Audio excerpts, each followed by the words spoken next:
I'm very passionate about using data to help define the impact that EMS has in the communities and in the organizations that they serve. Data is such a window into so many things. It's not the entire house, but it really does provide a perspective. 6 to 12 months that the industry needs to concentrate on around some future reimbursement reforms related to this particular mobile integrated health space, community paramedicine for those ambulance providers that are looking to get into this market.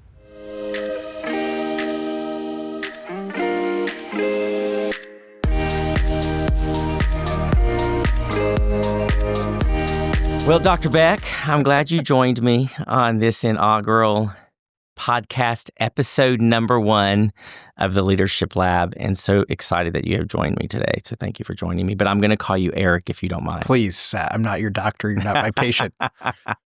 So glad you joined us. But today I want to talk about everything about mobile integrated health and community paramedicine. I chose this topic for a reason as the inaugural one. I know there's a lot going on, and I believe at this moment of time, specifically in the EMS space, we have an opportunity. And I think we have an opportunity to impact some change regulatory-wise, which has always been a challenge in these programs for some of us that have been working on it for many years. And prior to me working on them, you were probably the first of 1 or 2 people that kind of coined some of these phrases that we're all talking about in the industry.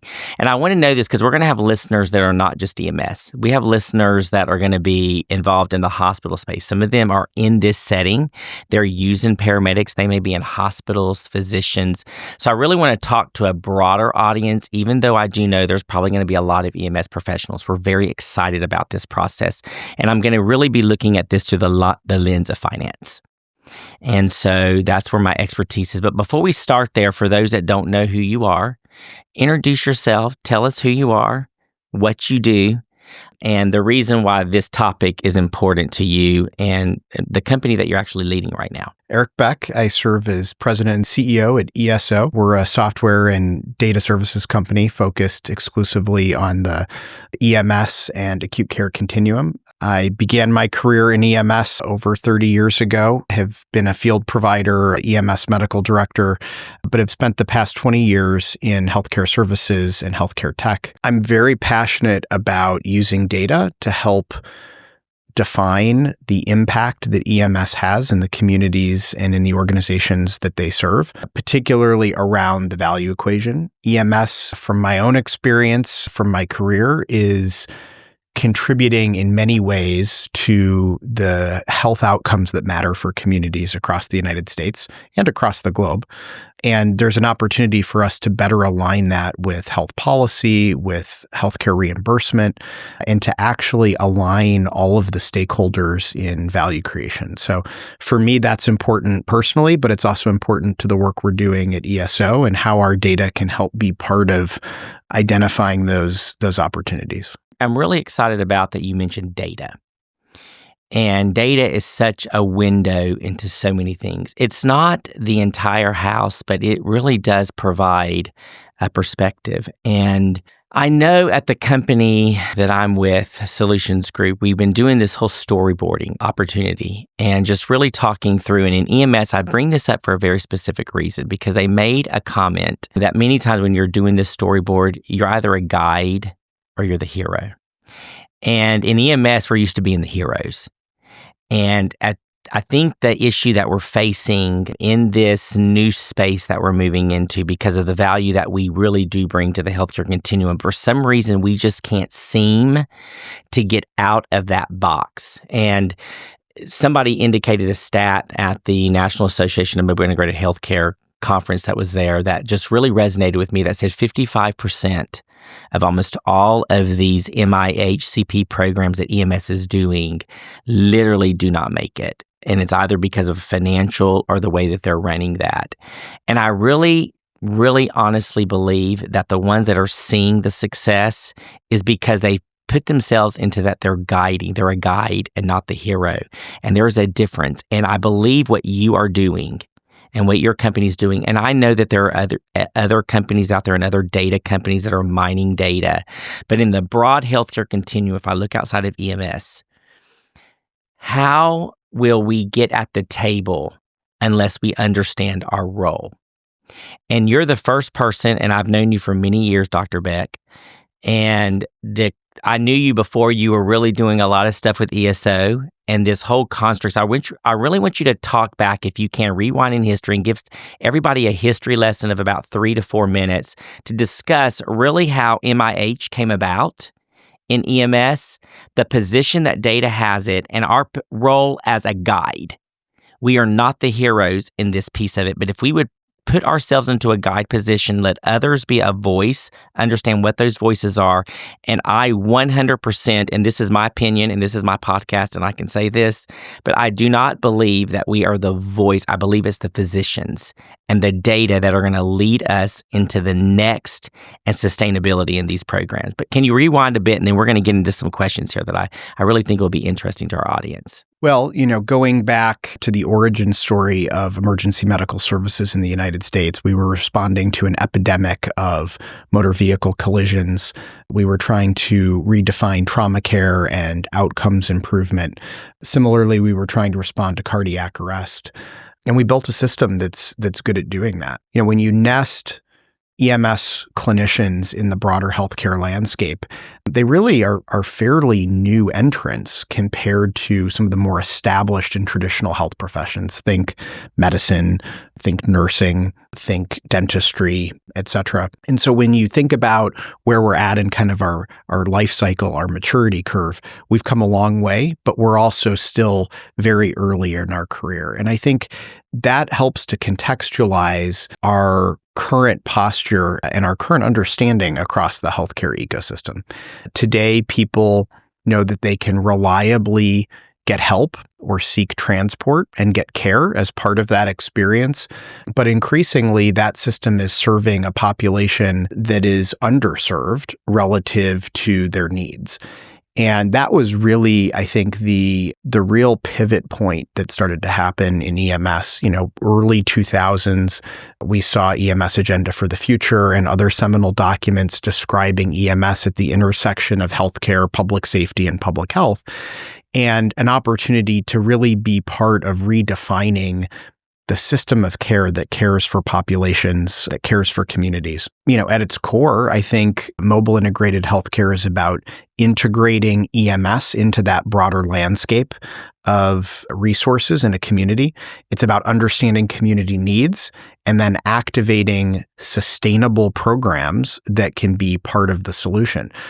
I emphasize part of the solution, and I emphasize the word integrated because it isn't EMS alone. It's EMS as part of a broader team, just like the rest of healthcare is a team sport. And I think that's an important thing to note, what you just said right there. And I want to repeat it to the people that are listening because it's an integrated and it's a piece. And I think that's where this hero and guide come in because we're so used to us being a hero. So I really want you to, I want to slow down. You've been saying that really quick, but I want to slow down because you've been saying this for years. I've heard you say this, and I really want to make sure that people understand that piece because we're just a piece in the entire puzzle at this point.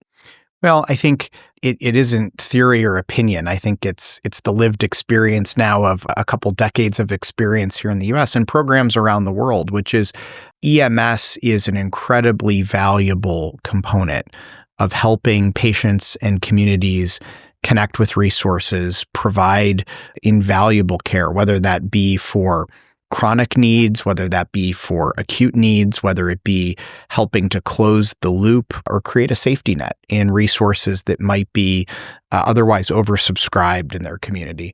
But at its core, it's really about how the EMT, the paramedic, the EMS clinician becomes part of a team that extends beyond EMS. And we've always had an interface point with the emergency department, with the physicians and nurses there.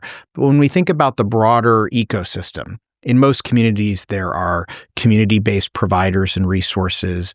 There are insurers, both governmental and commercial, that offer resources. There are primary care networks.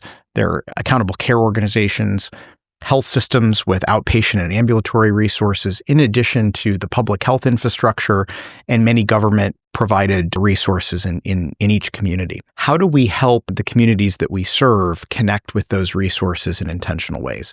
How do we do that in a way that's improving outcomes, that's value added, and that's sustainable? So if you sort of break down all those components, it means EMS in some communities may have an expanded scope of practice to be able to fill in gaps and cracks and needs, but in other communities, they may be simply a really powerful connector or a really powerful navigator between the resources that already exist in most communities and identifying patients, connecting them with care and resources in an intentional way.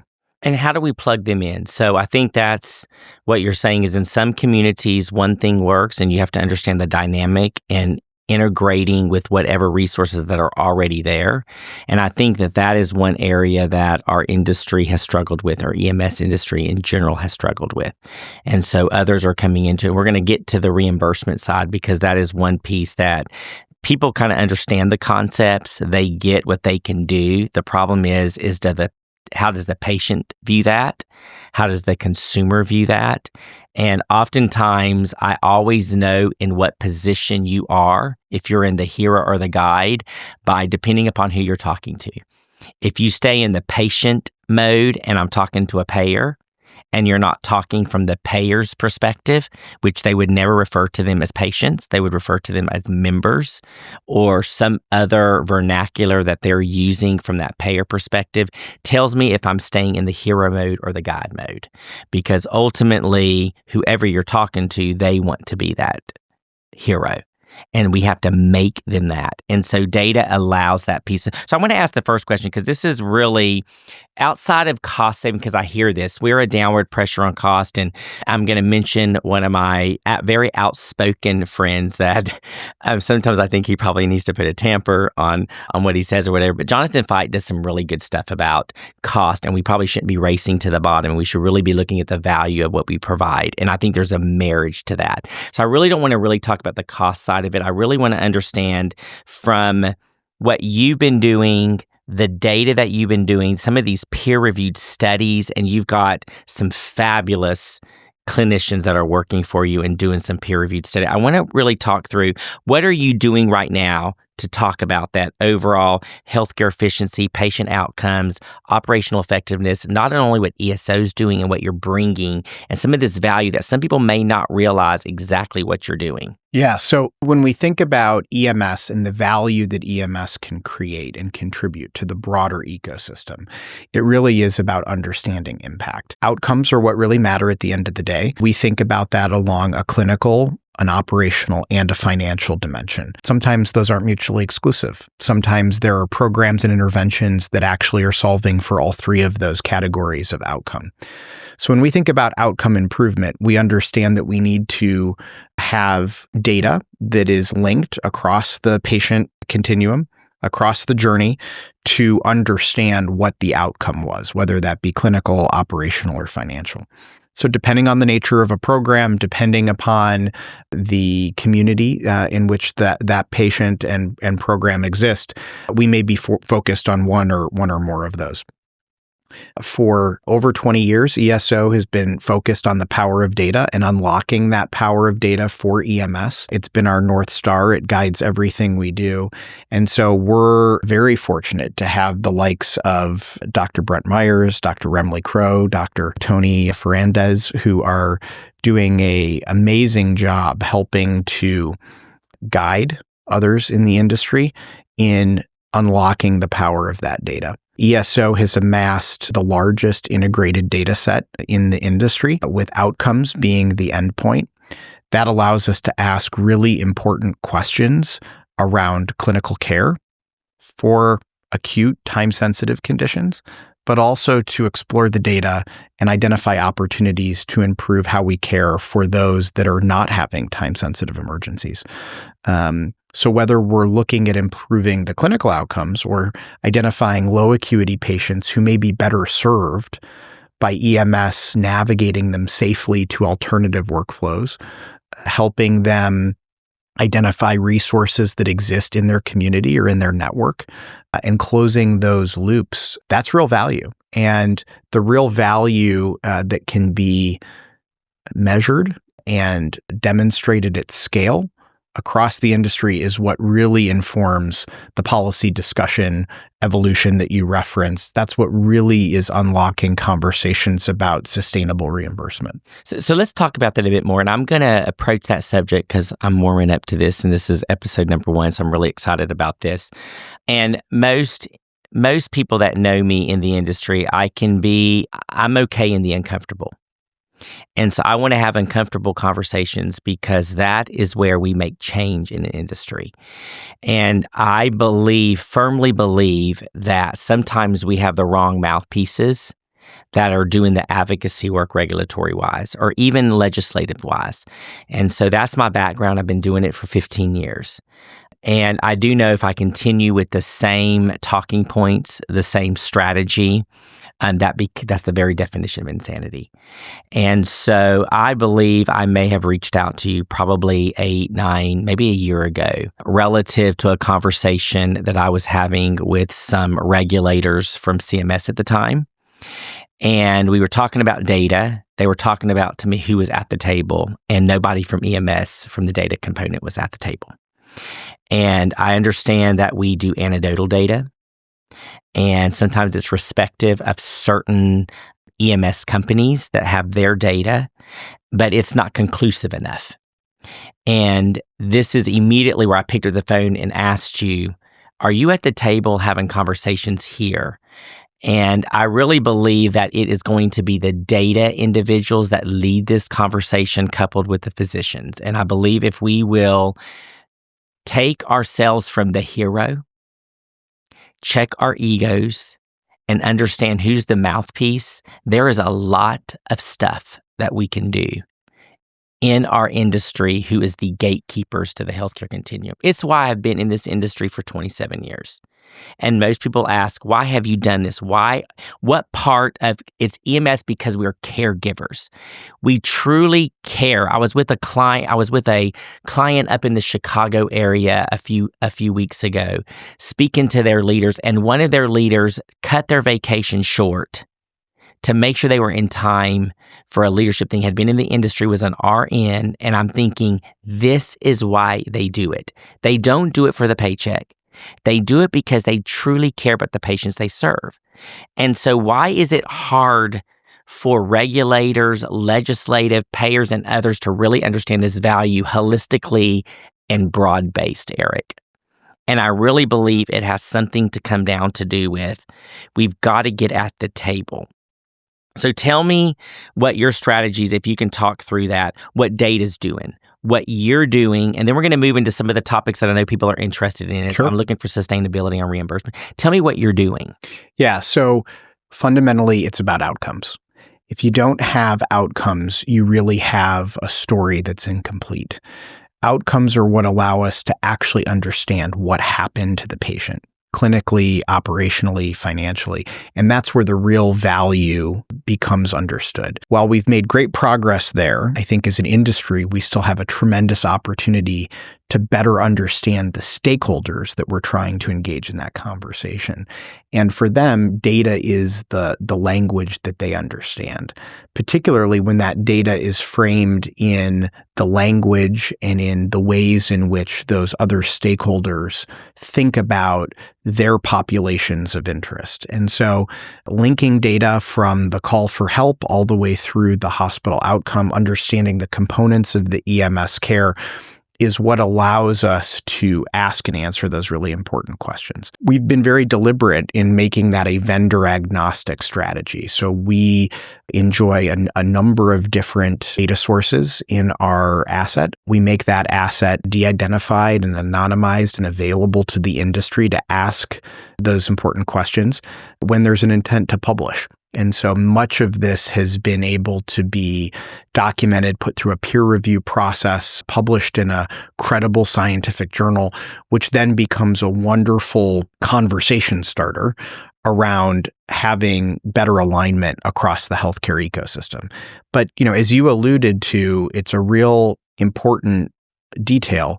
is we've got to understand who we're talking to, and we've got to be able to look at a population or a situation through their lens, understanding the way they think about the data and be able to look at outcomes in that way. So I'm going to segue off of what you said here, and we're going to stretch people's thinking, and I'm going to move into some reimbursement initiatives. And okay, Asbel, we've been talking about this for 15, 16 years. As chair of the Ground Ambulance and Patient Billing Advisory Committee, this topic came up, and it wanted to be a part of a recommendation. And when we started dialoguing about it in subcommittees, several of the people, of course, our industry understood it, but other stakeholders that were in or on the committee just couldn't grasp the concept.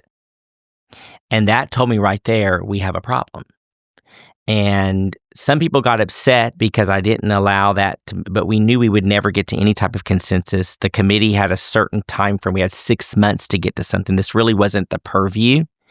The problem was it wasn't selling our own industry on what needed to happen, even though there was a dialogue about some of the nomenclature that we use that we couldn't even agree to per se, much less the patient advocates, the academics, the different components of Treasury, labor, and HHS just couldn't really wrap their head around it. And so that told me we have a problem with optics. We have a problem with the way that we talk, and it goes to that last statement you just made. We need to understand who our stakeholders are. And so we have to move from being a hero position, and I'm going to keep saying that because it has resonated with me since August started going through this process about the own stuff that I'm doing with our organization it's ego. And we have to put ego to the side and say, who are the people that are going to champion this through the process?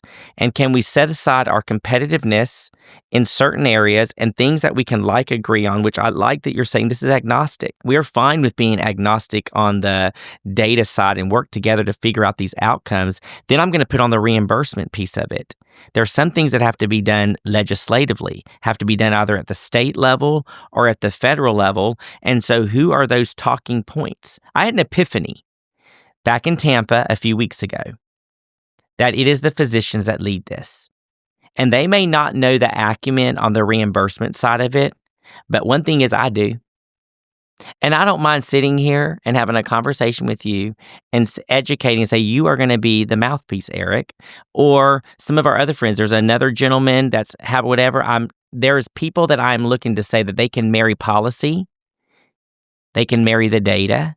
They might need to be the mouthpiece that's going to sit there and talk to the other physician communities to figure out how can we augment and how can we be a component of this piece of it. And that is how we move the needle forward. It is why I'm taking our first episode to talk about this, because this is a question I'm getting a lot on and it's resonating. I talked a little bit about the 5 costly mistakes that we're making at the National Association for Mobile Integrated Health in the finance and the reimbursement side. And it's really practical thinking. It's not anything epiphany to say, my God, he must be so smart. Absolutely not. It really is backtracking. We've been advocating for this for 15, 16 years, Eric. So let's talk. We've got data. We've got great companies that are large like you that have got a great composite. Work with all of the other data. There's several of these vendors. Get together, put it out. Let's figure out a strategy. And then let's marry the other practical side of it.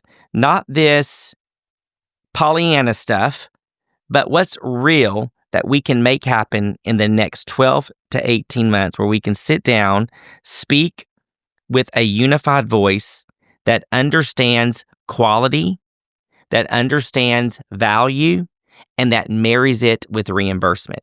Maybe I'm Pollyanna in my thinking through this process, but I believe we have a window, and I believe we have people that are concerted. And if our voices can get loud to work through this, I believe we have an opportunity here to work on some of these pieces. And so my question is it really far-fetched thinking that we need to think outside the box and that clinicians could lead some of this stuff by aligning with the appropriate individuals that may understand policy or reimbursement. Because I still have yet to see the marriage of that where we get together and have this discussion with everyone in the room and talk about versus just deferring and saying, well, Asbel knows this, Eric, you know this, but how can we couple that together in the room? Well, I think it all comes down to what problem we want to solve. And sometimes we don't agree on what problem we're trying to solve. And so I think to your point, getting aligned within the industry on what we're trying to solve for. To your point, sometimes jumping to the solution before we've defined the problem probably limits our ability to create the traction that we're now able to with the data, with the right expertise, policy, reimbursement, otherwise. I think once we're clear on what problem we're trying to solve, it may avail existing reimbursement opportunities that already exist. And it's more a exercise in how do we align the data story to those existing reimbursement vehicles. You know, as someone who ran a large academic health system, as someone who's taken first dollar risk using MIH and team-based care models on an EMS chassis, there's unbelievable amount of possibility here. But I think it's really about what are we trying to solve for? Are we aligned on that problem? And then let's organize ourselves with data, specifically outcomes data, to tell that story in a way that's going to resonate with regulators, with policy and legislators, and with insurers, commercial carriers, state Medicaid directors. I think that's the opportunity, is to organize ourselves in that way. And I think to that point as well, and most people say, well, a lot of Medicare, because Medicare is a very large portion of the payer source that you have. And it's not just Medicare, because I understand there's lots of grant funding available. And I'm encouraging people to think, when they think long-term in in any governmental or regulators piece is going to be 2 to 3 years. And I liken it to a very interesting conversation that a gentleman from the state of Kentucky talked about as they're working through this budget reconciliation and things like that, that said, if we don't find a way to fund something in 2 to 3 years, Congress forgets about it. I liken it, I'm talking to people about, it's called what I call funny money. And this, if we think about the sequester that happened back in 2012, 2013, where people thought there was going to be a cut to the entire system of, I think they thought it was going to be like a 4% cut to the healthcare provider community, but it was going to cut every single entity. That has never happened. That was what we call funny money. They just kept tacking it on to the end of each year. It kept expiring, and they kept tacking it on. And so what the gentleman from Kentucky was saying is, if you don't address this in 2 or 3 years, it will never happen. That's what you should think is long-term. And so when you look at long-term funding, don't think grant, just because you have a grant for 3 years, is short-term and non-sustainable. Once you get the concept moving, whether it's grant, whether it's something else, is think about that more as long-term. Mm-hmm. And then you're going to start working with vendors and data elements and get active and engaged to figure out, because I think the problem that we are solving, and I'm not really sure we're solving the problem, because healthcare is solving the problem. That makes sense? Healthcare right now is saying it's an unsustainable course that we're on. We cannot keep increasing our costs with having these outcomes in general. Forget that, okay? Usually people get down this rabbit trail of saying, and this is where I do agree with the few people that are out there very vocal saying, don't go and race to the bottom. That's usually what our industry does. We race to the bottom. However, you can't go and say, pay me more and take from them. That doesn't work legislatively. It doesn't work from an advocacy. No new dollars in healthcare. So it is absolutely a zero-sum game. And in fact, we're trying to contain those costs in the face of inflation. And so it really is about having a defensible posture to claim the dollars that are appropriately attributable to EMS-based programs, whether that's traditional EMS, pre-hospital care transport, whether it's critical care, interfacility transport, or whether it's first response, community paramedic-related interventions. All of those are appropriate candidates for an outcomes-based reimbursement strategy. We got to have the outcomes, and we have to be willing to stand behind those. the way much of healthcare is already able to do. So I think we're showing data. We're having outcome-based data that's peer-reviewed. Your company's doing that. There's others in the industry that are doing something very similar. They've been published in so many different peer-reviewed articles. So I think we've got some really good data. So I'm going to go back and put you on the spot. What, in your opinion, is the problem that we are trying to solve with our programs? You've been doing this for a long time. I know you have an opinion on it. And I'd like to know from your opinion. Of course, people are going to debate because healthcare is local. But what do you think is the problem that we are trying to solve? I think there's a couple problems around sustainable reimbursement, and the emphasis is on sustainable. As you said, I think there's a lot of well-intentioned programs that don't think about sustainable reimbursement or underwriting at the outset. And so grants, internal efficiency gains, et cetera, are wonderful ways to begin something, but they become incredibly challenging to scale and sustain. I think the second opportunity is if you can't actually measure your impact, real impact, which means outcomes, then it's a really tough program to either secure sustainable reimbursement for or to defend the reimbursement that you have today. And the third piece is we need to be able to talk about what matters to whoever it is we want to pay that bill.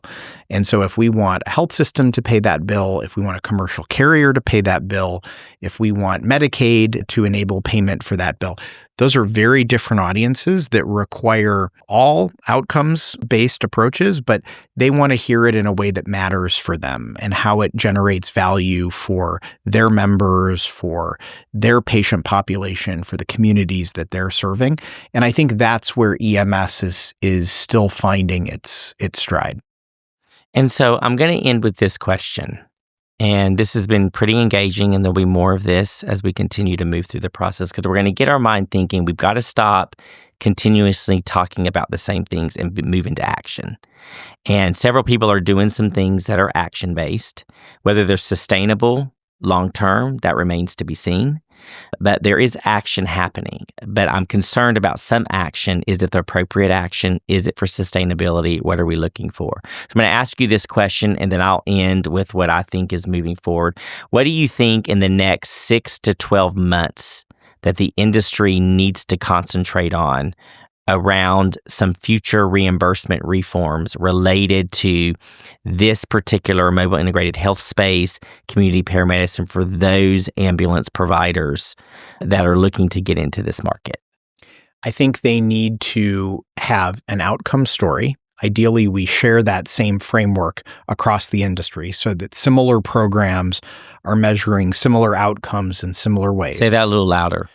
For the people in the back. I think we need a shared framework in which similar programs serving similar populations are measuring outcomes in the same way.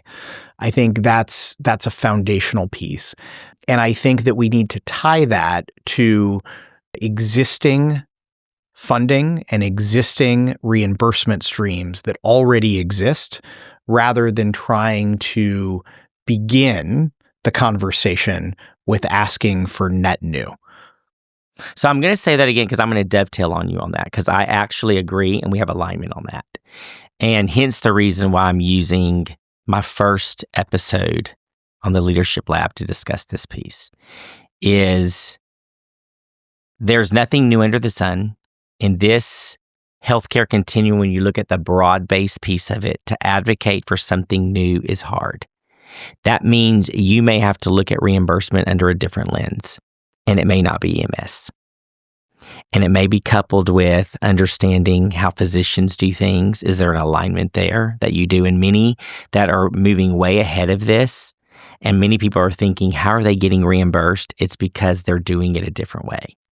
And they're doing it with what you just said, Eric. And that's the exploratory work that I think people need to understand of what's happening. Now, some people are doing it and keeping silent because it's a competitive edge. But if we're really to raise the boats, that's me. I'm not in EMS from the perspective of running my own ambulance provider or doing anything like that. I'm a technology company. Why do I care so much about this? Because it really doesn't impact anything that I do from a healthcare technology wise. It's just because I've been in the industry for so long, and you see the navigation, you understand what opportunity we're leaving. And so if I had anything to say to anybody that's listening right now, whether you are an ambulance company, whether you're a hospital provider that's doing acute home in acute hospital in the home, that's using community paramedics, that's using our paramedic. I know our industry got upset about it, but ultimately think if we're in the continuum, we shouldn't get upset about something that we're advocating for. Oftentimes we're upset because we've lost control of it. You don't lose control of something that you're a part of. And when you understand that I'm a guide and maybe not necessarily the hero in every single circumstance, you begin to put yourself into that perspective of what it means to be MIHCP. But I think we have a narrow window here to capture, to actually be a part of the continuum, coupled with the data, that we understand that there's other nuances and reimbursement nuances. Doesn't mean there might not be something new that happens, but understanding the construct of individuals that see things through a different lens, we have to understand where they're coming from to understand what we want. And there's also an accountability that comes with it. And so physicians are going to lead this. I'm confident. I told somebody the other day, I'll bet my finalization of my career that the physicians are going to lead this. Now, that doesn't mean that they're going to oversight the entire thing and that they're going to actually be the delivery of care in everything, but they're going to lead it. Our healthcare, you can see everything moving back to physician-led. You're seeing the discussion again about more physician-run hospitals. That's a really big deal again. And it's almost like we're going back 100 years to how healthcare actually started. And then how do you couple it with those clinical caregivers, whether they're nurse practitioners, whether they're physician assistants, whether they're RNs, whether they're community paramedics, whatever it is that's going through that process. How do we fit in? How do we use the data that ESO that you guys are doing wonderfully, and how do we start marrying it with payment policy? Sit down and have practical conversations that make sense to the legislators and the regulators that we talk to. So any last comments that you would like to make before we end here? Well, I think two things. One, I appreciate your willingness to provoke a conversation, one that's overdue. I think, as you said, there is a narrow window for action, and it's one that is about coming together and about aligning on what problem we're trying to solve. I think if we're not aligned there first, we're definitely going to miss the boat. And I would be very interested to think about how EMS could really unlock outsized contribution to the value equation if we were willing to be part of the integrated fabric, part of that guide role that you describe, as opposed to trying to simply advocate for new reimbursement models. Well, Eric, I'm going to leave that with our listeners. Stay tuned for maybe round 2, round 3, but I appreciate you joining me today for this episode of Leadership Lab. Thank you.